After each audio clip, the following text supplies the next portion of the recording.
What's up, everyone? Welcome to episode 9 of 45 Minutes of Noise. I'm your host, slash your boy, Chris Pugh, and I'm joined, as always, by my very good friend and Mr. Cynical himself, Samuel Lewis. How are we from my friend? Oh, I'm really good, mate. I'm really good. Feeling fairly less cynical today. Sun is shining. None of the birds have died yet. So that's pretty good. I can't really complain, mate. I've had a pretty good week. I'm looking forward to today. Quite looking forward to the podcast, all the animals we'll have to discuss. Got lots of things to say. Very excited.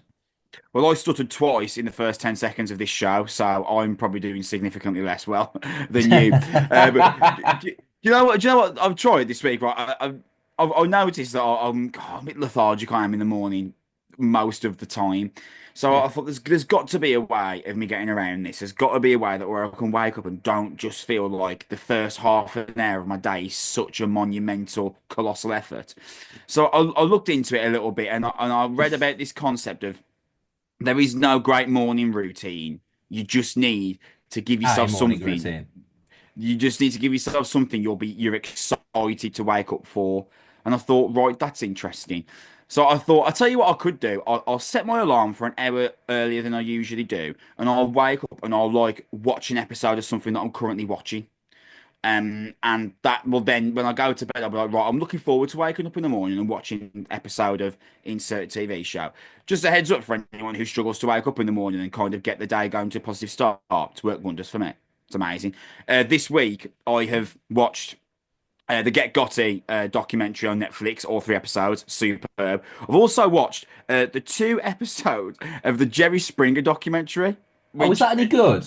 do you know what? It's incredibly fascinating because obviously the TV show was, the lowest form of society, but yet we all Oh yeah. kind of enjoyed watching it for us. Yeah. There was a time in my life where it was just kind of fun to watch the meltdown, but then as you get older, you're like, yeah, this is just the lowest form of entertainment. I cannot possibly put myself through this. But hearing the backstory of how the show was created, and the fact that actually Jerry Springer started off as a TV show that was just like Trisha Goddard, just an audience where Jerry Springer asks people questions and his producer comes in and is like, this sucks. We need to make it as crazy as possible. And then obviously that's where the fights and the kind of nudity, etc., slang angle and that comes in. It's just the rise and fall of the show. Really fascinating. So I would recommend it. It's only two episodes, 45 minutes each. Really fascinating. Wider idea though, why I mentioned it.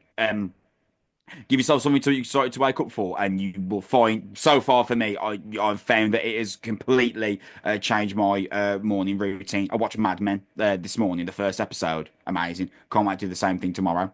So just a heads up for you, if you're listening, the three of you that do, if the three of you struggle to get up in the morning, there we go. Set your alarm an hour earlier, watch and pick something to watch that you've been looking forward to doing so, and you'll find a huge change. Oh, love that. Love that. Are you going to bed earlier then? To wake up earlier? Yeah, yeah. So I'm still managing to get like scratching 7 hours sleep. And then I'm just getting up and I'm making sure I'm up like before 6. Watch something for an hour while I get ready for work. And then by the time I'm at work, I'm like fully energized and ready for the day. Whereas previously, like, I'll be at work and I'll be like, oh, this is hard. Go wait to wake up here. This is hard work. And I've found it quite frustrating for me, but it's honestly this week could have just been a lucky strike, but this week so far so good. Hey, that sounds great, man. Fair play to you. Coming up on today's news, with the exception of my sleeping habits, we've got news on new songs from Architects and Coheed in Cambria, and we've got album reviews coming from Vukovi and Harakiri for the Sky. Before we get into the show, we should tell you how you can support us, and the best way to do that is by liking slash subscribing on YouTube or whichever podcast service you use to listen slash watch. You can follow us on X at Noise Podcast, as well as following the Noise platform in general at Noise UK on X, Instagram, Facebook, and Blue Sky. You should head to noise.co.uk for all your latest news, album reviews, features, and interviews. And then, just finally, before we begin, big thank you to friends of the show, Liquid Death, for being our favourite thirst murderers. I'm smashing my way through the mango chainsaw can as we speak. As I as am believe I. you've also got the same flavour. As am I, yes. Beautiful kick to it, isn't there? Yeah, it's really nice. Mm. Really, really nice. Zesty. Yeah, it just the right level of flavour. I think I do prefer severed lime just slightly, Yeah, but me there's too. Me something too. to this mango chainsaw, man. Let me get a third sip in. It's good stuff. It's good stuff. Let's get into some album reviews. Let's do it, man. We Let's are do it. We're going to start with Vukovi. My God has got a gun. It's out on the 24th of January via Sharptown Records. It's the band's fourth full-length album and the follow-up to 2022's Nula. Sam, I when I started listening to this sounds like a horrific criticism that I'm going to make, but I don't mean it to sound as such. Oh, I can't wait for this. How good's the opening 90 seconds of this album? Yeah, it's really good. Really good. The opening 90 seconds The are riff work is just absolutely tremendous. the opening 90 seconds are exceptional. Um, and What do you how think can I about the say this? rest of the 37.5 How can minutes I or say so? this so sounding like I'm just without sounding like a criticism? The album peaks in the opening song, doesn't it? No, I disagree.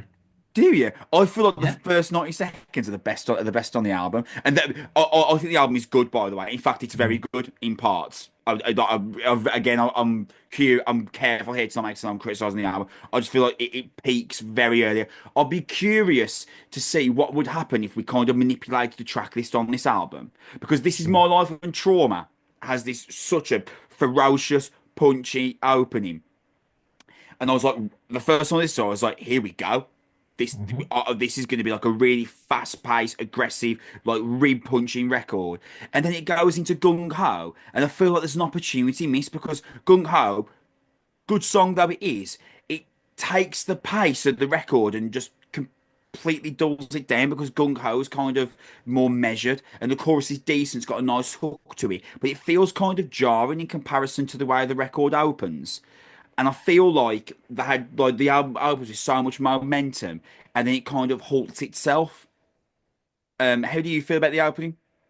I love the opening. I think structurally, I think what you're saying makes sense.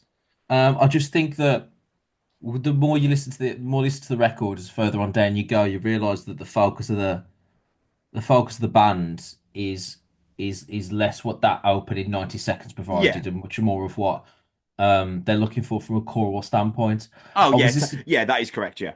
You know what I mean? Like they don't really want you to be coming away from this thinking, blimey, these riffs, because the riffs are all while good they are like most of this is an accompaniment to the vocals. The vocals are just central figment of this.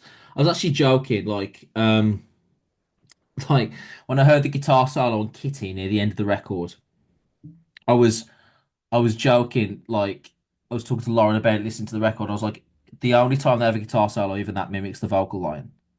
Like the like because every second in this is so centered around her and her voice Yeah. and her style.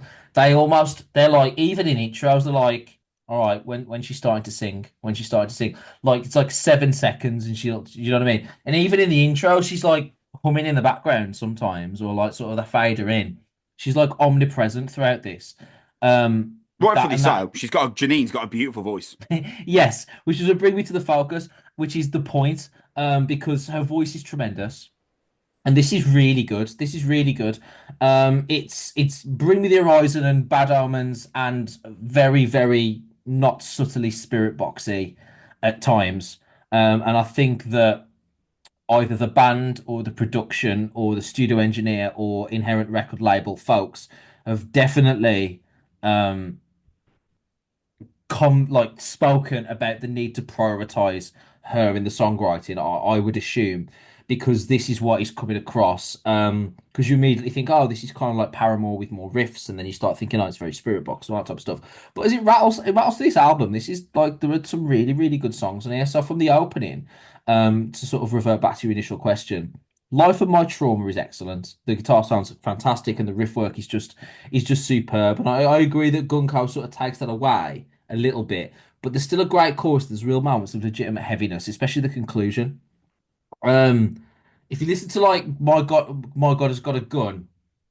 If I closed my eyes and I didn't know it was a female singing, a female about to start singing, I'd be thinking, is this a Don Brocco record, like an earlier one? Because it's got Mm. that kind of bouncy riff work in the opening, Yeah, yeah. and it feels very well produced and polished. And I did feel at that point, even 3 tracks in, we're waiting for the chorus to roll around. Really, it feels like the verses are like almost in a rush to get back to the chorus. Like as if you took these album and you just sort of skipped ahead 30 seconds at a time, I reckon 7 times out of 10 you'd be at the chorus. Hmm. Do you know what I mean? How often that rattles around from a structural standpoint. And I think that's fair. I really enjoyed Fall and Beyond because the drums and the electronics to open. There's a massive chorus at the end Best where I chorus on was the like, album, I think, Fall and Beyond. yeah, I agree with that. And I was like, I can see the appeal. It feels like Foxy's with a metal background. Um, After that, it feels like the first 4 or 5 songs are really, really good in their own right. And after that, I feel like I'm hanging on moments for the record. It kind of dips us an overall song quality. So, for example, like Fuck It Up sounds repetitive for me. Oh, Um, I thought it was the best. I thought that was the best track on the album. I It's got really, like, I was less keen. I thought it's got this real heart to it, and I like how it kind of manipulates the tone in the verses really nicely. It's got this Okay, real fair like enough. pulsing chorus, and I think Janine's melody on the chorus is absolutely stunning. I Hmm. think it's worth mentioning that there are two pieces as well. Yeah, Um, that is worth mentioning. You're right. it is worth mentioning because the way that they've both put this together, Janine, I'm going to assume it's Hamish, how you pronounce the guitarist's name. Um, Amish, how they maybe. put this, how they put this together, really, honestly, there are moments where it has to be quite intricate to figure out the way that Janine can come back in. So it's really well put together. Yeah, I completely agree with that. I found myself wondering at the first couple of minutes of Misty Ecstasy. I like the disco bit here, but where is this going necessarily? And then when it finally got there, I was like, okay, this chorus is great. It's going to play well. But then it sort of tailed off again. I think Snow. By the time I got to Snow, I was like, this is good, but I can feel like I'm. It's becoming like pattern recognition with the blueprint of the song, a little blueprint of the album, a little bit. Did you pick up Um, on LaRue vibes in Snow? yeah, a little bit I've actually got with a the note about LaRue synthesizer. here. I have. Yeah, no, I can see that at all. And I like the ending with the full set of stuff, the showing off of vocals and really sort of pushing with that. Um, I like I like Cowboy, but I was like, all right, well, now we're at like pop layered with rock sort of stuff, and there's a hypnotic circle in the pre-chorus, and it's just so obvious that she's the star, and they don't really waste many seconds without her being directly involved. I love the riff at the start of Peel, that jagged sort of feeling riff, and the full set I was floating among the chorus was really nice. There's some decent riff work to follow as well. And I actually thought, okay, this is the first part where the band actually sort of experimented with a bit of a lengthier instrumental sections. And then we spoke about Kitty and the solo at the end. And then I thought Bladed was great at the conclusion. I felt very Bring Me the Horizon-esque at the opening. And I thought just her voice is just terrific with those stabbed chords at the beginning of that, and the chorus is really good. And then at the end, to bring you back to your full circle about the opening, I loved the conclusion of this. That breakdown at the end of this was really, Mm, really good. With yeah. it stop for her to say like, "All right," and it sort of kicks in. And I found myself really, really enjoying this in parts. She's got a tremendous voice. This is going to play well. These songs are really well structured, and they're clearly going to be a great. They'll clearly be a great live outfit, especially as a two-piece. Um, I worry about the versatility, as I often do with albums like this, where it feels like 9 or 10 songs have been written in a similar style. Because if I got another album that sounded in this style in 2 years, I would be like, all right, guys, there has to be some development, I think, because I'm not sure this can be like a platform for them over and over and over again, especially with a saturation of female fronted rock bands that sound a lot in this sort of style as well. She's rubbing shoulders with a lot of bands that sound similar to this. But overall, I imagine you'd assumed I'd dislike this, but in points, I actually found this really, really good. And I found myself rather impressed. And her voice is so good, it almost doesn't matter about what you feel about the genre or any of the repetitive stuff because she's so terrific. It doesn't really matter all that much, to be honest. I enjoyed it, man. The best compliment I can pay for this record is that though on the surface this sounds like something that I'd assume you dislike, I knew Sam will at least like it because Janine, the vocalist, is so talented. Yeah, she sort of like cancels out any other adjacent issues I may have had with the song construction and the repetition. Yeah, I completely agree with that. That's a fair comment. She's got like an attitude to her Yeah, vocals, like Annie Dorrick yeah, from yeah, Quick Drip. She's got yeah. like That's nice. and you hear that on the title track most predominantly.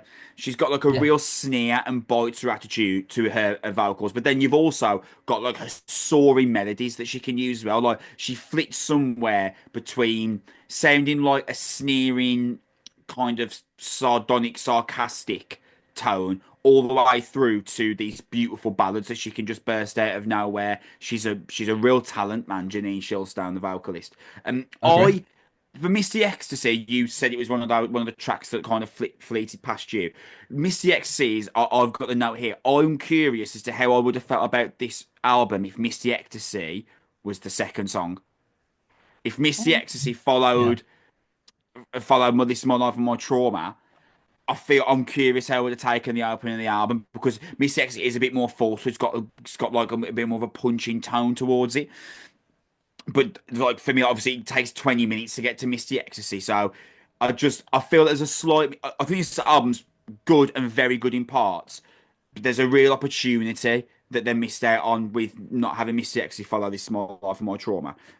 Because I feel like it really sets that punch and that pace. And then you could have had Bladed fall somewhere around sixth or seventh in the album, just to cut so you've got that mixture then of tonality. Because with Gung Ho, title track, Fall and Beyond, F It Up, you do have this kind of run where the pace is slowed. And although the song's still good and there's still some beautiful moments, it doesn't for me it doesn't quite make sense as to why those decisions were made after such a hard hitting opening. And yeah, I'm going to move away from the opening because I've mentioned that about 17 times now, so I'm going to divert away. Um, I think that there's some real moments of fervor and beauty and maybe even greatness on this record. And I feel like without kind of shoehorning Vukovi into a specific demographic, I feel like it would be silly for us to overlook the fact that a young female audience can lap up every millisecond of this album. Very possibly. Very possibly, but I actually think If it's you like she's so good. I Paramore, don't think that matters necessarily, but I agree. if you're a Paramore fan, if you are if you are a let's think of a decent I think Spirit Box is probably just the easy. I was trying to think of something that's that's a little less obvious than Spirit Box and Paramore. But you know what? They're obvious for a reason. If you're a Paramore and Spirit Box fan, I think this is a phenomenal Dream choice, State. phenomenal choice to have you. Dream State, yeah. Oh, that's a good one, yeah. Dream State. I'm trying to think. There was an Australian band that I used to really like. And it's been a while. I've completely forgotten the name of the name, which is annoying me actually because I used to really like them. But there's an Australian band also with a female singer that were really good. But again, I'm going to be careful here. I don't just want to shoehorn into Forgovi into like oh well because Yeah, it's a female singing that means all yeah. like, they're just for women. Well, Actually, two blokes no. are reviewing it, and we liked it. Yeah, but yeah, So actually, no. This I don't want to make it seem by any way stretch of the imagination that this is just something that young females will like. This is a good rock record that in it is. Yeah, moments is great. I think F It Up, play that to me at any time in my life, and I'd really enjoy it. I could play that to our best friend Leon, and I think yeah, Leon yeah, would definitely. like it. I think this is a good album. I'd be curious to see how far this takes them along because of bands like Spirit Box that are really just kind of climbing up the echelons of alternative music. It seems like this is kind of like now is the best time since Paramore burst through the scene in 2009 for this style, this type of music. This type of alternative rock or alternative music, I should say, to come to the forefront. So I'd be curious to see what this does for them. I think this is a good to, at moments, great record. I think there are definitely moments where this is going to play really, really well, and her voice is good enough to sort of cancel out all ills. There's a potential star in the making here. I really, really do. Yeah, she's special, Janice. She's special. Yep. That's where we're going to leave it for episode 9 of 45 Minutes of Noise. We are going to be back in 2 weeks' time. We're going to be talking about new records from Bleeding Through and Lacuna Coil. We will also be fresh Bloody hell, off. what year is it? No, yeah. We're also going to be fresh off seeing Bullet from Valentine Trivium, so we're going to have lots to talk about there. We'll also be Quick discussing reminder, David Beckham's move to Manchester to Real Madrid, aren't we, or something?